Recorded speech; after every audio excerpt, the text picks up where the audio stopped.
So there are quite a few different word problems that we're going to look at that they do give rise to quadratic equations. So sometimes you'll have a question about consecutive numbers, or sometimes you'll have a question about area. Be questions on the Pythagorean theorem, c squared equals a squared plus b squared. And you might wonder why you're looking at these kinds of word problems when you're in a quadratics unit. And the whole key is that these questions all have something squared. So the highest exponent when you're looking at a quadratic equation is 2. So there are many different types of questions that we can look at where you would end up trying to write a quadratic equation and solve the quadratic equation in order to solve the problem. So example 1, two squares whose side lengths are consecutive odd integers have a total area of 650 centimeters squared. What is their total perimeter? So I want to just kind of talk you through a couple of these and explain some of the strategies that are very commonly used in different types of quadratic word problems. So you're going to use the same sort of strategies and the same skills over and over again. So one thing that we just maybe should look at first is asking ourselves, what is a consecutive number? So consecutive numbers are common in these types of problems.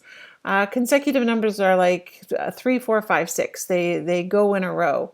So if you're talking about consecutive numbers, the first one might be x, the second one might be x plus 1, x plus 2, and on from there. If we're talking about consecutive odd integers, we're talking about 1, 3, 5, 7. So if the first one is x, the second one would be x plus 2 because it has to be 2 values higher. And the next one would be x plus 4, and so on. That would be the same thing with an even number, because 2, 4, 6, 8, the first number would be x, the second one would be also x plus 2. So another strategy I'm going to recommend is that you try and draw a picture. So two squares, the side lengths are consecutive odd integers. That means one square is smaller than the next one. So here are my two squares. Each side length is the same length. One square is going to be bigger than the other. If the side lengths are consecutive odd integers, maybe the first side length would be x all around, and the second one would be x plus 2 because they're consecutive odd integers. Two squares whose side lengths are consecutive odd integers have a total area of 650. So we're talking about squares and we're talking about area. So you think that we must have to use the area formula, so we could do length times width for a square. We already know the area is 650 square centimeters. We also know the length and the width of each one, but it says they have a total area. So each square together, if we add them up, they have a total area of 650. So we would have one square plus the other one. Together, those two squares' area would add up to 650. So what we could do for each of these, we already know the length of the first one and the width is the same. And then we know the length and the width of the second one. Length is x plus 2 and the width would be x plus 2 because they're both squares. So believe it or not, the hard part is kind of finished. Coming up with what this equation looks like is the hard part. Then we need to solve the equation. So we need to use all of the rules and all of the different skills that you have. X times x is x squared. This is first, outside, inside, last. So we're doing FOIL, the distributive property over here. I would maybe simplify all my like terms. So I have 2x squared plus 4x plus 4. Something else that's really important is that you always have all of your terms on one side. So this is not really set up to be a nice trinomial or a quadratic equation until we have all of our terms together tidied up on one side. So I would also want to bring over the 650 and subtract it from the right. So here's my simplified, mostly equation, and I'd have negative 646 equals 0. We are solving for x. I want to know how long this side is. Some of you also, you might know, oh, like I could figure that out. I could find out how long this side is, and I could just try a few side lengths out. If this one was maybe 15, this one could be 17, or if this one is, and they're odd numbers, right? This one's 13, maybe this one's 15. And you could try some answers out and see if it would give you 650 for their total area. That, unfortunately, is not going to get you full marks. What we're trying to do here is model this problem with a quadratic equation. So here is our quadratic equation. I do notice what would make my life easier. I can divide all of these numbers by 2. I'm allowed to do that because I can also divide the left side by 2. So I know that I have a much simpler trinomial now.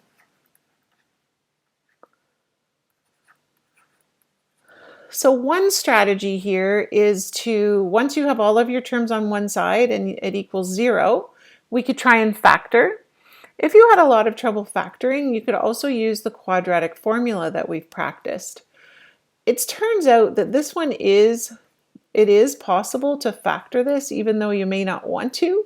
323, I think about numbers that multiply to give me that, and they would add to give me positive 2. I would end up taking 323 divided by 13, or 323 divided by 15, and I would keep trying odd numbers until I get odd numbers that are 2 apart. So it turns out that 19 times 17 is 323. And if the 17 was negative and the 19 was positive, I would be able to get positive 2. So another thing that I would see is that we have talked about how we are able to then say x plus 19. I take my factors and I make 2 mini equations here, and I solve each one for x. So I see that x is either negative 19 or x is 17. This is a word problem about a side length of a square. So you really have to think about what types of answers you just got there. There is no way that the length of a side of a square could be negative 19 centimeters. So it'll occur in a word problem pretty often, not always, but sometimes this is actually not a useful answer. We say it's an extraneous answer, or sometimes we say it's inadmissible. So really, we know that the side length of the smaller square has to be 17. So we know that this is the answer we're going to use.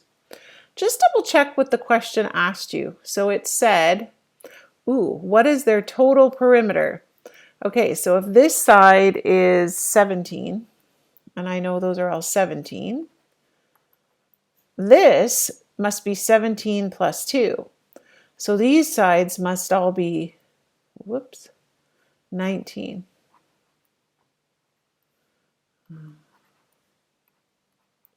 So I have a square with side length 17 and one with side length 19. So the total perimeter, just be careful that you actually answer the question. 4 sides all the same length, and 4 sides that are all 19. I get 68 plus 76, so I get 144 centimeters. Example 2, in laying out Doolittle Park, the landscape artist includes a rectangular flower bed, 18 meters by 12 meters. So there's this flower bed, and we have the measurements, we have the dimensions. Within the bed, she plans to have a uniform width border of annuals. So we're going to plant different flowers around this border, and then inside there's going to be a permanent rose bed. To obtain the best appearance, she wants the rose bed to be exactly half of the total area.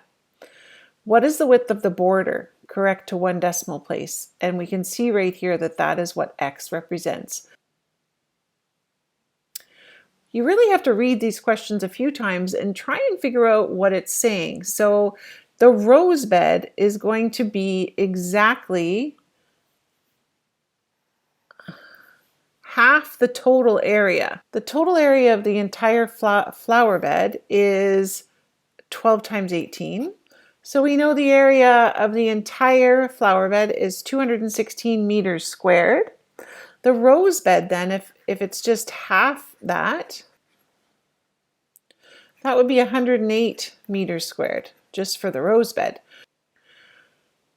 Then it's saying, what is the width of the border? So what we need to know is how far, if we know the area of the entire shape, and then we take a certain amount off each side, so that x is on both sides. This was 12 meters, but we took x off this side and x off this side, and then if we did that, we would have the area of the rose bed. We could take x off this side and x off this side as well, because it says it's a uniform width border around the entire shape. I know that the area of the rose bed is 108 meters squared. I don't know what the length and the width is of this rose bed though. I know the length and the width of the entire flower bed. So again, this is a word problem, and some of you on the side, you'd be like, oh, I could figure this out. I know how to do this exactly. And you try a few numbers, trial and error, and you come up with an answer. That is not what we're looking for. We really want to see that you can write a quadratic equation for this situation. So I know that area equals length times width. I know the area of the rose bed is 108 meters squared. But what I want to know is, what is the length of the rose bed?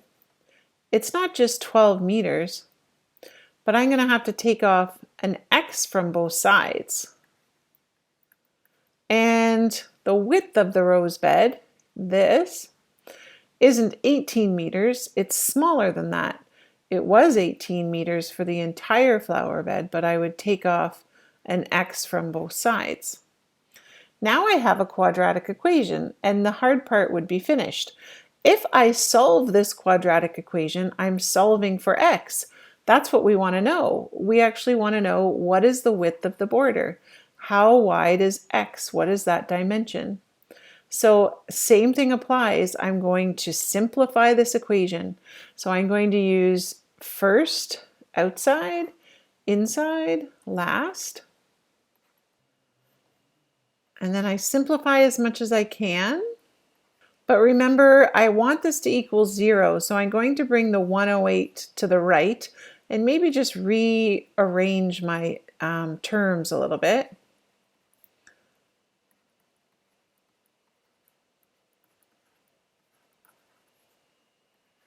And then finally collect like terms. And I notice right away again, like if I can make this equation smaller, I should really do that.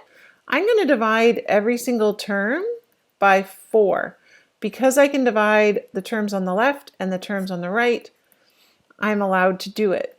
So I get an easier, simple trinomial now to work with. And if I ask myself, what multiplies to give me 27 and adds to give me 15? 27 is 3 times 9 or 1 times 27. And those numbers will not give me 15. So you might find once in a while you get stuck and you're thinking, what would my x-intercepts be? We might have to move to the quadratic formula. It's possible that our value for x is actually going to be a decimal. So if you can't factor, this would be your next step, and this is a typical step to use in a word problem. So remember to simplify under the square root sign first.